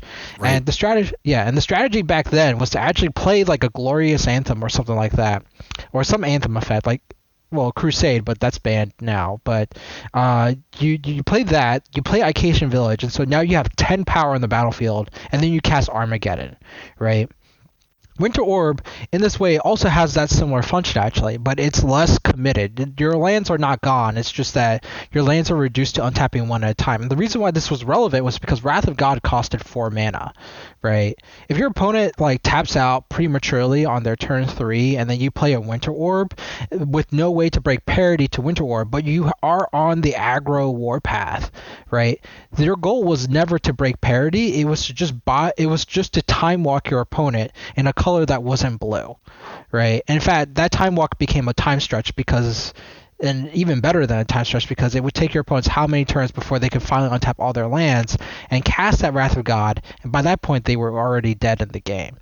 It's the same logic as if you're playing like a Delver deck in Legacy and you sideboard into Winter Orbs against control decks, right? Like you're just trying to, you're essentially just trying to limit how much they can use their mana, because presumably they're going to be doing something more impactful with their mana than you possibly can. Yeah. At the end of the day, you're still talking about breaking parity, though. It does still mean breaking parity, correct? Yeah. To me, I don't actually see that as breaking parity, because gradually, like, if your opponent plays a removal spell or something like that, or your opponent plays a blocker, like, the board is not a solved state. It's like, it can be much more complicated than that. Like, in the situation that I have where you have Ication Village with 5 2/2s out with considering that you have an Anthem effect, right? Your opponent could still have like a 5/5 out, right? And somewhere along the lines, you have to actually draw like a removal spell, not Source of Plowshares, but something else to get rid of the 5/5. You can continue attacking, and your opponent can only block one creature at a time through those attacks. And if you like proceed in like a Fibonacci like pattern, right? Maybe your opponent goes down to like 1 life and you need that one extra push. Maybe you draw that Lightning Bolt instead, right? And you play that land in Lightning Bolt, right? There is no parity breaking there, because it's going to like a finite state, right? There is no like hard lock where it's deterministic that you win. It's more the fact that like, okay, I have the next 3 turns sequenced out in terms of what my opponent ceiling is and sort of what my ceiling is, and this is sort of the gamble that I'm making, but it's not like a really risky gamble at all. Whereas like I imagine parity breakers as, okay, this is the lock, right? And this is the advantage that I have against you, and it's a really clear cut advantage that I have against you. Will you proceed to scoop? Otherwise, we can play this out, and I will demonstrate how I beat you in 4 turns time or something like that. I feel like parity breaking doesn't have to be a long-term. I feel like that it can be an incremental activity. So the idea is that if you are in some sort of a state where you're at parity, then both players or all players have an equal opportunity for access to their resources in one way or another. And if there is some sort of a Stax effect, some sort of an effect that is depriving everybody of some sort of a resource, then everyone is experiencing that deprivation equally. Mm-hmm. And you can have breaking of parity through, like a long-term effect that allows you to ignore that. Maybe, you have something that untaps at the end of turn, so you don't have to worry about having yeah, like a wilderness reclamation, right? Or like Urza tapping down a Winter Orb or something. Exactly. Right, but but not even in a like a perpetual way, but just an incremental way. Finding a land when your opponent doesn't find a land, that breaks parity between the two of you, because you are having access to one more land than your opponent does. It's a small incremental thing, but you still have an advantage contextually over your opponent just because you happened to draw a land and they didn't. So there's I would tend to agree with you, Cobblepott. I think too, if we take the Delver example, like playing a bunch of soft counters that tax your opponent's mana even more and let you like replay lands like Daze, for example. It's a very clear example of breaking parity incrementally as opposed to like through an engine card. a new way of saying lands for days. Yeah. Lands for days. Oh, wow. Ultimately, I think if you're operating better under your stacks because of, even just through deck construction, your goal and what you're accomplishing is to break parity on your stacks. Sure. I can concede to that then. But at that point, that seems less to be about what your cards are doing, but what you are doing as a player. And the emphasis would then be not on there needing to be an engine or not on there needing to be a certain combination of cards that you're running, but literally what decisions are you making so that you are, coming out on top of this Armageddon game. Not literally Armageddon the card, but like the concept of an Armageddon game. But why not? Why not Armageddon the card? Well, like actually, I think that's actually kind of like the pun or the double entendre of the name Armageddon, right? It destroys all lands, but that is like sudden death. It is like, all right, now we fight like men to the death. Right? I remember when I was younger and first seeing Armageddon, I had some challenges, conceptualizing how it would destroy all lands but not destroy all creatures. I was like, well, sure, wait a minute, yeah. There's no land. Where are the creatures standing? And I had the flavor. Right. Just because I was trying to think about it in a kind of a literal sense, because I was imagining, because I was like 13 and it needed to be consistent, feel like, okay, well, here's the land and this is where they're fighting. And that's why, because at this point too, back in this time, if you had Sea Serpent or Leviathan or whatever, or Island Fish Jasconius, you couldn't attack an opponent who didn't have islands, because the water had to extend to where they were for you to be able to attack them with those types of forces. So it was like, okay, so Armageddon, now all the creatures should die, right? And they're like, no, it doesn't say that. So before War of the Spark, I had this funny concept of a deck idea, which was main decking Stony Silence and also packaging Mycosynth Lattice in the deck so that I could play Stony Silence and Mycosynth Lattice. But the idea was that, because this would be like a super hard lock for most players, then they wouldn't be able to get out of it. And this was also before like Force of Vigor existed, so it was really, really hard for your opponent to just, cast something for free and get rid of this lock. The idea was that you would also be playing Ghostly Prison, so that way your opponents could never attack you because they could never generate the mana to declare attackers. And you would just sit there, look pretty, and just start playing planes. And the reason why you're playing planes is so that you can get Emeria, the Sky Ruin, to trigger to then get back creatures from your graveyard. And you basically would, at some point, just discard a card from your hand because you had too many cards in hand, and get back Sun Titan, which had an ETB trigger, and you get back lands. And to bring back more lands, but to also bring back Lenin and Relic Order, which can now exile any permanent on the battlefield. And then you get back Archangel Tides, and you attack with Sun Titan and Archangel Tides, and your opponents couldn't block because they couldn't pay the 1 to block because they couldn't produce any mana. And you kill them with that method. And it takes forever to do, but the funny thing is that you have all the time in the world now that you have this sort of lock on your opponent. You just play, draw, pass, go, and they're just waiting for the inevitable to happen. It was funny, right? Like, it wasn't nice. The more I think about Ghostly Prison, and the more I play against Najila and Timna and Yuriko and, combat-oriented lists or Malcolm and Winota, right? Right. The more I wonder about, I wonder what would happen in CEDH if I just ran Ghostly Prison, just to, just for the context where if you're playing in a metagame that is sufficiently saturated with people that are extracting a good part of the value that their game plan is kind of wrapped up in through being able to attack people, I'm very much interested in giving that a test, just given how much of that we have in our metagame. Yeah, so I actually run Ghostly Prison and Sphere of Safety and Peacekeeper in my Heliod deck for that very thought process. I've been doing that for a really long while, since 2019 or 2020 with playing with Power. And you can see it on my Heliod list too. There are some disagreements that I've had with people in the Heliod Discord about this. The fact that it doesn't stop you from attacking other players is kind of problematic, because like if we're talking about a lot of those commanders, Peacekeeper does, and I think I would play Peacekeeper over Ghostly Prison if I was interested in that effect, but then you're paying 1 and a white, right, every turn. Right, and that's the reason. That's kind of rough, but like Ghostly Prison, if we talk about all those commanders that generate value from attacking, you can attack other people, first of all.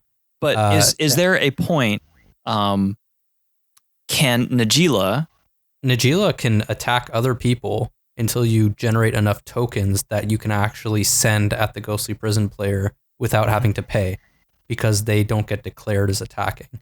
Yes. So that's how you play around it. You send your newly created tokens at the Ghostly Prison player. I see. Yeah. Yeah. So the Najeela player would do that. The thing is that what you're leveraging is similar to like the Marisi type of play where you goad every other player. It's the point is that this isn't sort of a deterrent at stopping your opponent. It's a positional card. For example, you play this, the Tinda player can attack other players, but they can't attack you. That's one less card that they're drawing. If they want to attack you, they're now paying 2 for a card draw, which is essentially a tax that they're applying to themselves, like manually, right? And then when you start pairing it up with other cards like Static Orb or the Storage Matrix or Winter Orb, right? They end up budgeting their mana differently, such that it has a cascading effect on like the next sequence of their turns. But you're playing a white deck, so that and you're playing a slow white deck, so that implies that you're playing bears. So Tymna's probably not attacking you anyway. Like it kind of doesn't solve a problem that you actually have. I don't really play that many creatures in my Heliod deck, actually. I think you probably play more than a lot of like Tymna decks do, especially the non-green ones. Like they can send Tymna elsewhere, and they probably will have to, because you're gonna have like a Thalia or a Labyrinth, the Spirit of the Labyrinth, or a Vryn Wingmare. Well, I guess Spirit of the Labyrinth's a bad example, but like Eidolon or something. And they'll send Crom at the other opponent, right? Like. Well, Crom can attack in the air. Flying is such a huge effect. But like, in order for them to now want to do that, they do have to pay the 2 mana. I mean, it's the same thing with like Malcolm. Well, to attack you, but they can attack me. Somebody else. They can attack somebody else, and that's still, in my opinion, still good for you. It's not ideal, which is one of the reasons why I like Peacekeeper more. But it's like one of those positional cards that funnels your opponent's actions to something else. You're diverting their decisions into somewhere else. I think it's just 3 mana, like the Turbo Naz player wins the game, if I'm being completely honest. Because it does absolutely nothing to interfere with their game plan, really, because like they have 1-card win conditions, like they don't necessarily need their card advantage generating commanders. They don't need to use the combat step, and all you're doing is taxing the deck set. Like theoretically would want to use the combat step to find more disruption. Sure, but you don't want to be the person that they profit off of in finding their cards. Like you don't even if you want the Tymna player to find cards to disrupt you, you still don't want them to attack you. And that's sort of like the whole point of that card existing in the first place. Is they're going to attack other players, right? Like they're not going to attack you. Like attacking you is not that relevant. Like when all they're attacking with is Tymna and Crom, and a lot of the time it's just going to be Crom, right? Like. I think that's still relevant. That's 4 points of damage to someone else other than you, right? That's a 10th of their life total. Especially if that's damage against somebody who is ostensibly going to be threatening a Naz. Yeah. Sure, but like, so if you're playing a deck that cares that much about its life total, chances are you're also not playing Ghostly Prison because you care about being more proactive. Like extending the game longer just means that you're more likely to take damage ultimately, I think. Whether it is to your own effects or it is to just people not having much to do and spending 2 mana to attack you. Well, the idea isn't that you're trying to extend the game. It's more the idea, like I said, it's more the idea of funneling your opponent's attacks to something else. Your opponent will rationalize, in my opinion, that they're like, okay, well, I don't want to just spend mana to attack you because I won't have mana to do these other things that I want to do. So I'm going to attack someone else because I still want my attacks to be productive. It's part this of like is fair, but at the same time, there are still 2 other opponents to attack. If all they care about is attacking to draw a card and not the 4 damage, a lot of the time they don't care about that 4 damage because they're not planning on winning through that axis. So It doesn't matter that you take the 4 damage or that somebody else takes the 4 damage. It's really all about drawing a card off of Timna at the end of the day. Having Crom in play to draw cards when people play multiple spells. So it's not a reasonable, personally, in my opinion, it's not a reasonable axis to be attacking because it's not the axis that the big boogeyman decks are really fighting on.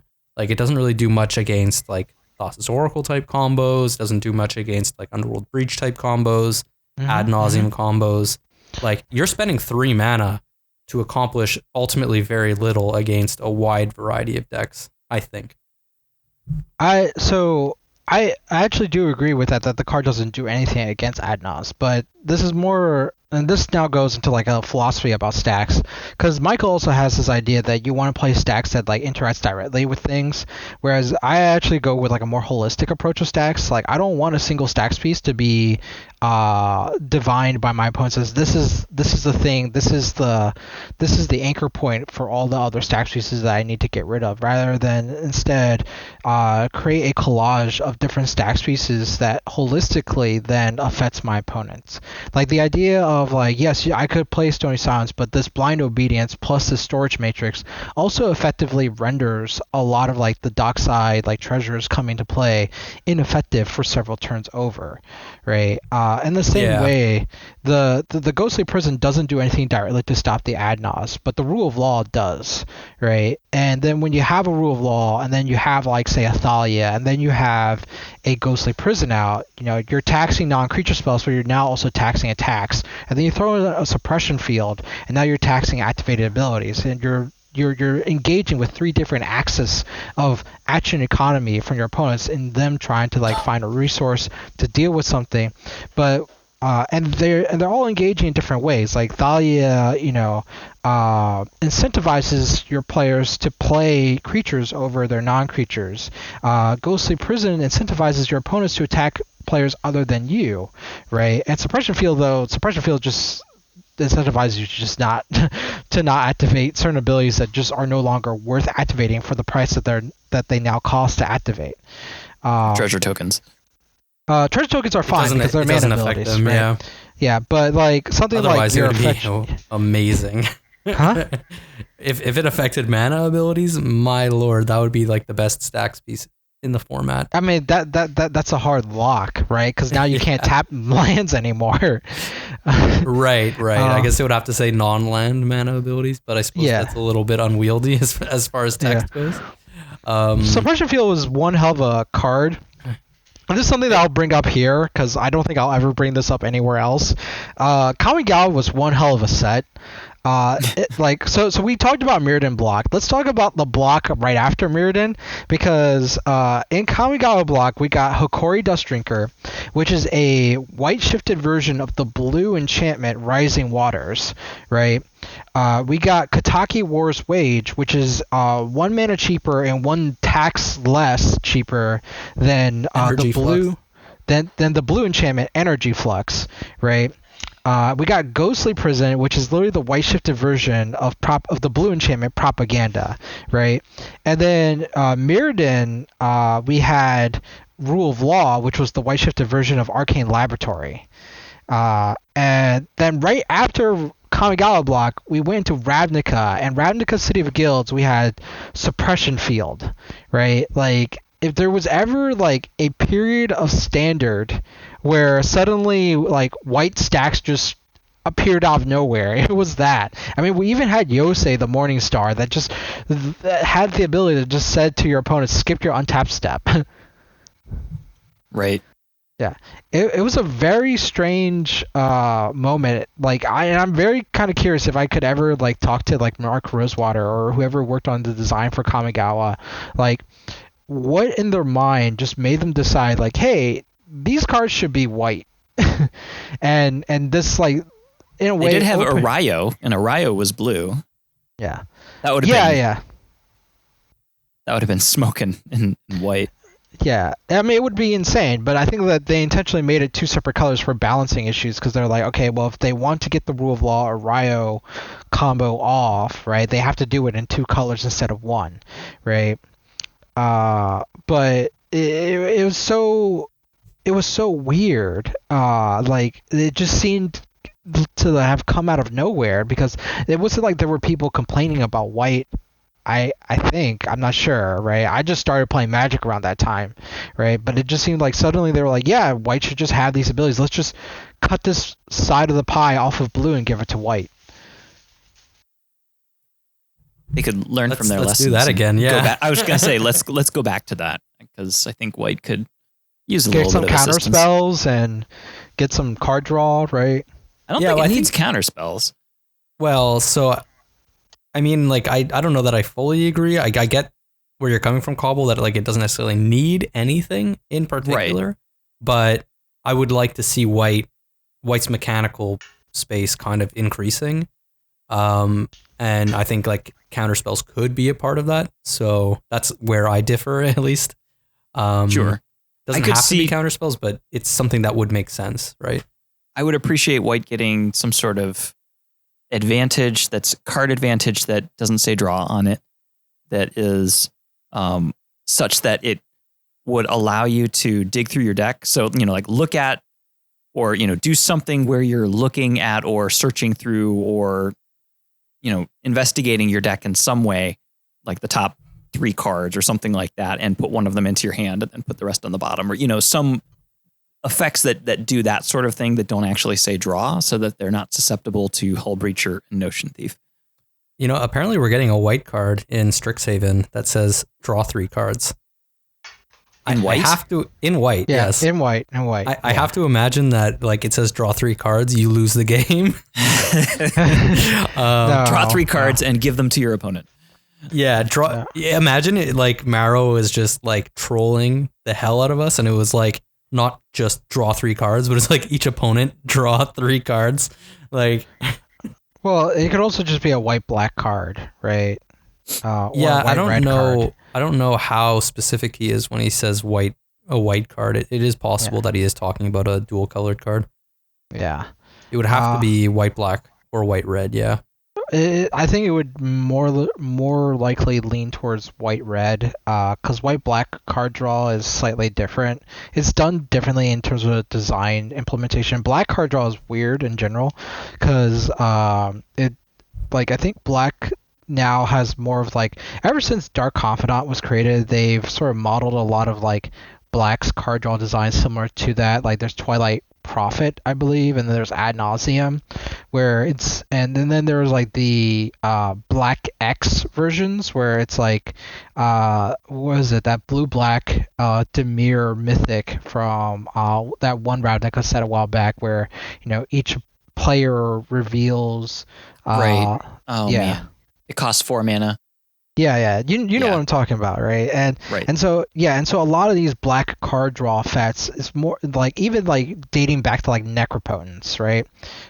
It's the same thing where your card draw isn't really a card draw. It's more like a cheat than anything else, which also makes sense because it circumvents a lot of those like hate bear effects where they're trying to enforce this strict card draw in the first place. It's the concept of like black amoralism, parasitism, trying to circumvent the rules or laws or morals of mono white. Right, and so white-black card draw would be more of like that type of velocity effect, where it could be something like you look at like the top X cards of your library, and then you can like the kind of like Moonlight Bargain from the original Ravnica block, where you can look at like the top 5 cards and you can pay 2 life for each of them to go into your hand, right? Right. And I can see like a white-black version doing something similar to that, where you put cards into your hand and you put the rest into your graveyard, and for each card that you put into your graveyard, you gain 2 life, right? So you look at the top 5, and you can put any number into your hand, lose 2 life for each of them, and then put the rest in your graveyard, gain 2 life for each of those cards put into your graveyard, right?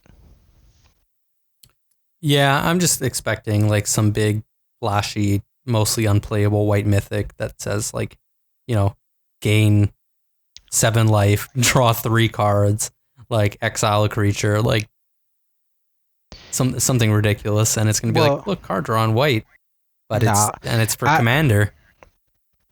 And it's fine because it's on a 7-drop. For each opponent, draw 3 cards. Yo. Costs 10 mana. I mean, I imagine that it might be a rare instead of a mythic, and it will probably be something kind of like that white enchantment where it's like your opponent gains 3 life and you draw a card, right? It costs 5 mana to activate or something like that. Armistice. Right. It'll probably be something in that similar type of design where your opponent gains something off of the 3 cards that you draw. Yeah, I mean, 100% I expect it to be, if it's going to be at a reasonable mana cost, then it's going to have to do something along those lines whereby your opponent benefits somehow. Mm-hmm. It's pretty much the only thing that makes sense in mono white. Is it you draw 3 cards? Is it target player draw? Oh, it just says draw 3 cards. It was just draw 3 cards. Oh man, so it could literally be target opponent draws 3 cards. Well, no, because that would be draws 3 cards. So right. The string of text is draw 3 cards. So it's yourself. Man, much speculation. It says each opponent may draw 3 cards. yeah, like create 3 like for each opponent. Sneaky. For each opponent, create a 4/4 angel, and that player may draw 3 cards. Right?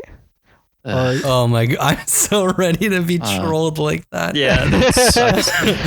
yeah. Getting cheated. I mean, well, actually, on that discussion, how much, like, cause I was helping a guy build a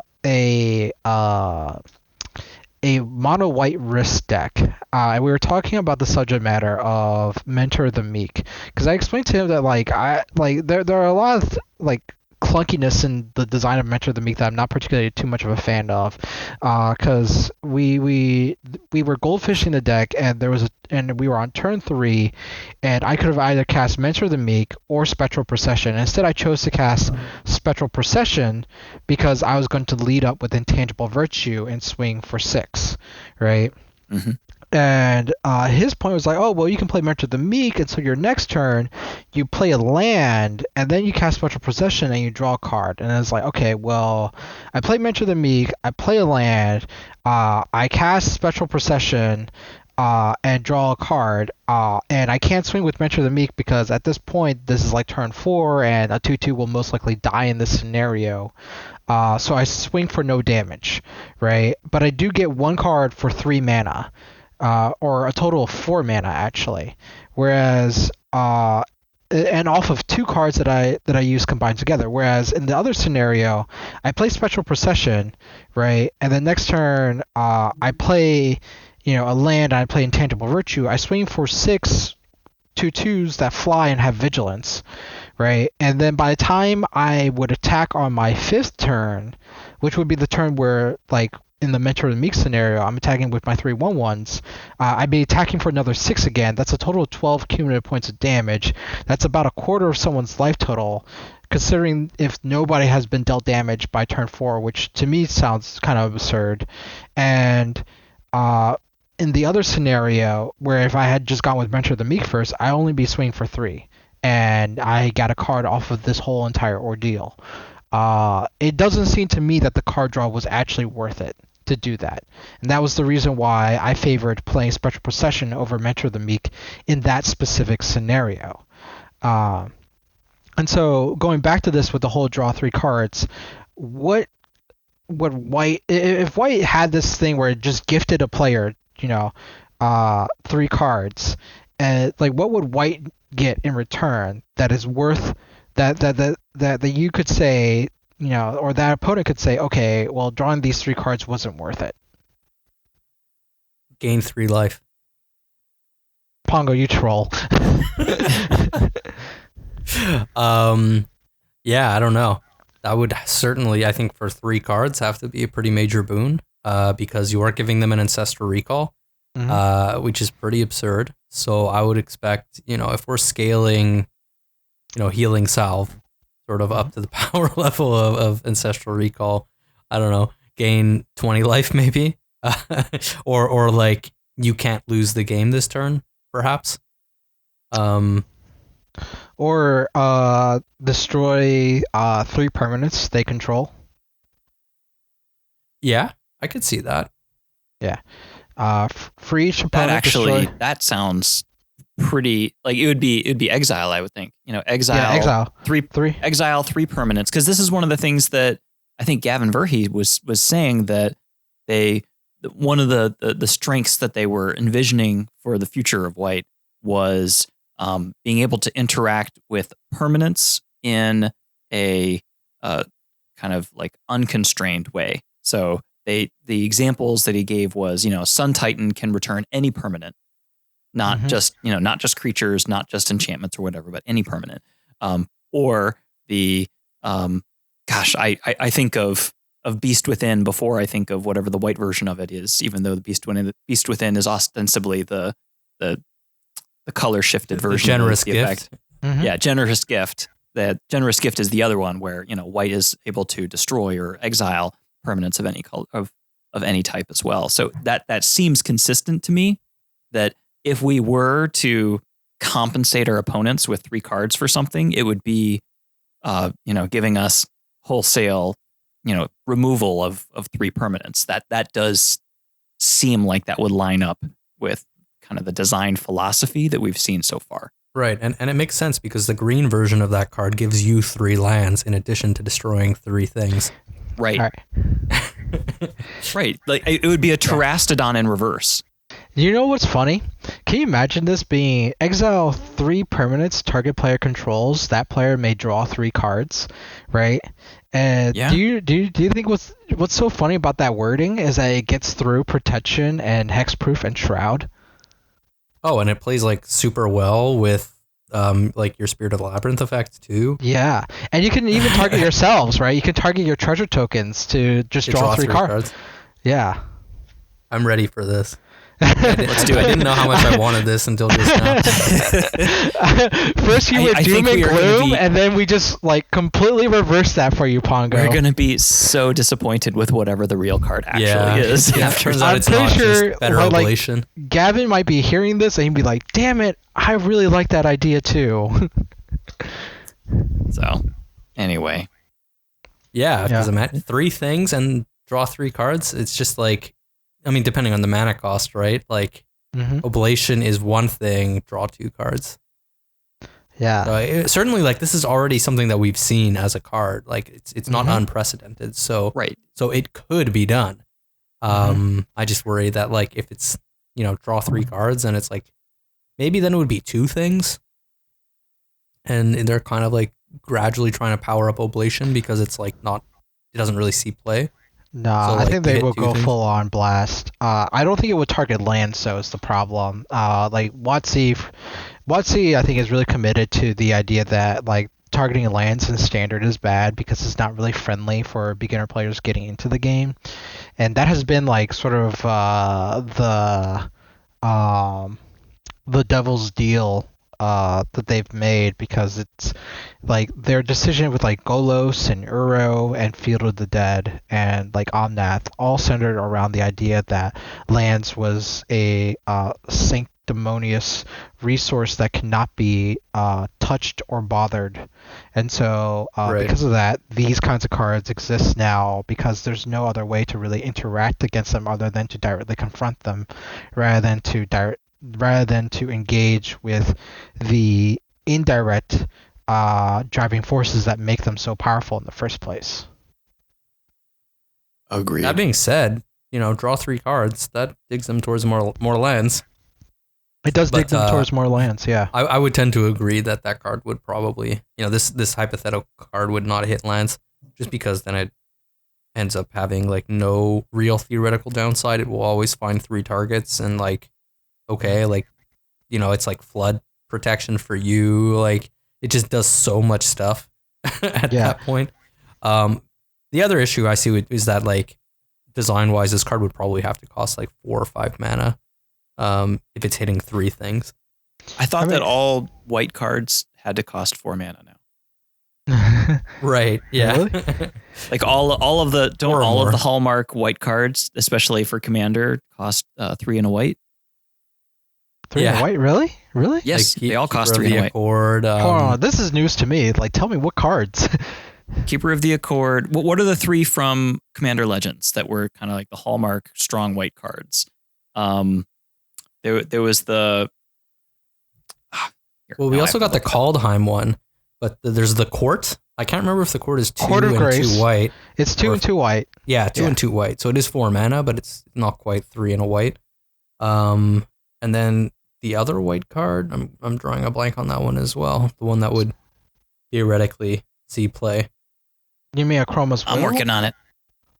Yeah, Chroma's Will might be. Yeah, Chroma's Will is 4 mana. Yeah.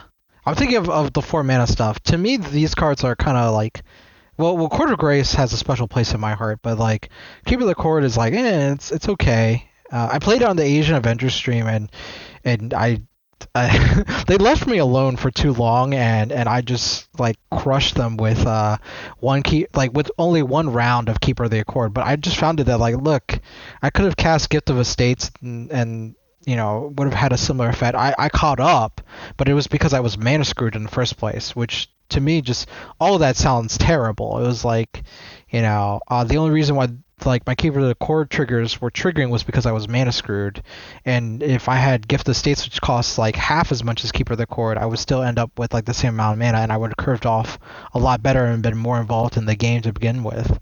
Right. And that was the only time where Keeper of the Court really shined. And then I did create a 1/1. I created like 2 1/1s, but I board wiped them on my turn anyway, because I was like, this board is disgusting. I'm going to cast this austere command now. Right. And Keeper of the Court got me 3 lands, but that was it.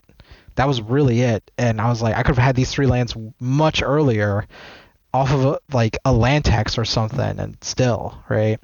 So I find it as a good card. Don't get me wrong, anyone listening, but it's just more the fact that, like, I don't think it's a spectacular card. And Chroma's Will, I found myself in a similar situation. I have yet to run it in any deck that I have. I find it that as an instant, 4 mana is really expensive. Like, if you hold that up, right, the other 4 mana instant that I'm thinking of is Settle the Wreckage. It becomes way too telegraphed for your opponents. Right. In white, at least. If you're in mono white and you're just passing without spending any mana, then there's only so many things that you can be doing. Yeah. You're not holding up a draw spell. But yeah, the cards that I was thinking of were Chroma's Will, like we had said, and Keeper of the Accord, and the other one was Armored Skyhunter. So oh my god, Armored Skyhunter is a boss. There was also the ones from the Kaldheim deck, right? The Cosmic Intervention. Deck. Yeah, Cosmic Intervention. That was the one I was thinking of. That's more like 2 mana for most people. It is 4 on its face, right? It's 4 on its face, but I think that most people are actually just foretelling it and be like, "Ooh, what could it be?" Right. That's a cool card though. That card is amazing. I really like it. It's just kind of awkward with Rule of Law out. I find it that like the best way to like use it is with like something like Magus of the Balance or some other like non-spell effect like Planar Collapse, where you just trigger it off and then you Cosmic Intervention it back. But it's just really hard to pull off. Like, I've not really done it in CEDH, but in casual Magic, that's like one of my favorite cards to just rip on someone and be like, haha, suckers, look at this card. I mean, it's also great with Rest in Peace because they're both replacement effects, so you can actually just choose to exile them from Cosmic Intervention and your creatures wouldn't go under Rest in Peace. Right. Yeah. as usual, rewarding people who are willing to kind of look into some of those nuances of the, game rules interactions to be able to come back to the spirit of the labyrinth thing and the way that I think of it, where, you're kind of forcing yourself to find the non-obvious ways of gaining advantage and finding ways to find new, I guess, angles of attack or angles of beating your opponents that are not so obvious. I mean, I looked into it a little too hard and I got punished for it. Like, did you see the rules changes they made for the commander replacement effect? For in which case? For the containment priest interaction. So if your opponent, if for example you cast like Otherworldly Journey, which is like the first version of that card printed. They made a blue version and then made a non-arcane version of it. But that was from Kamigawa, so I'm just going to reference that one. If you cast Otherworldly Journey, which is exile a target creature, then at the beginning of the next end step, return it to the battlefield with a +1/+1 counter, right? If you say that you target your opponent's commander and your opponent decide, and so with the replacement rule that they have, not now, but prior to this rules change, you don't move your commander directly to the command zone when it gets exiled. Instead, it goes to exiled, and then you make the choice as a replacement on whether or not, well, not as a replacement, but sort of almost like a special action on whether or not you want to move it to the command zone, right? And that's the only opportunity that you have. If you choose not to, it will stay in the exile zone until another event occurs. And the wording on that ruling references it as a card and not as an object. And this is important because it is to remain consistent with a lot of other rulings about the commander card itself. For example, the unique commanderness. Like, for example, if you have a commander out and then it gets flipped upside down by Ixodron, it still does commander damage even though it's a face down card, because we know what that card is. It's the commander, right? Even though like it might, like, it could be like a different object altogether, let's say, right? Because an object has its own properties or values or objectness based on its given zone. And the reason why this becomes relevant is because if at the beginning of the end step, Otherworldly Journey's trigger goes on the stack and your opponent's commander were to come back, you flash in a Containment Priest.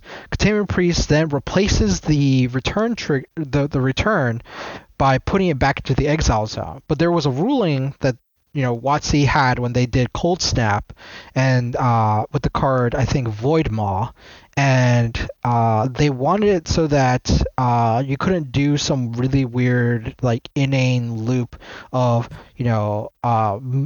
moving something from exile just to put it back into exile again. And so they made a ruling where if a card were to leave exile just to go back to exile, it never actually left exile. Instead, it's just treated as a new object. Because it references the thing as an object and not as a card, it conflicts with the commander ruling, because that means the commander card it would be gone forever.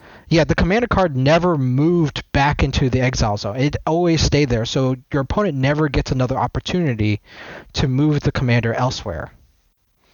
So it just stays in exile forever.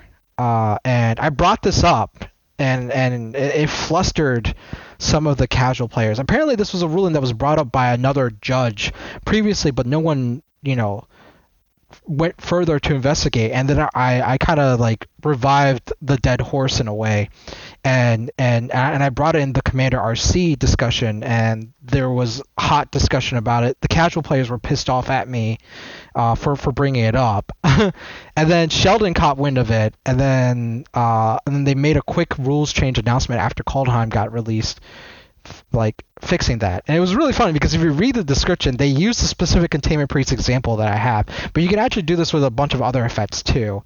But just screw me, am I right?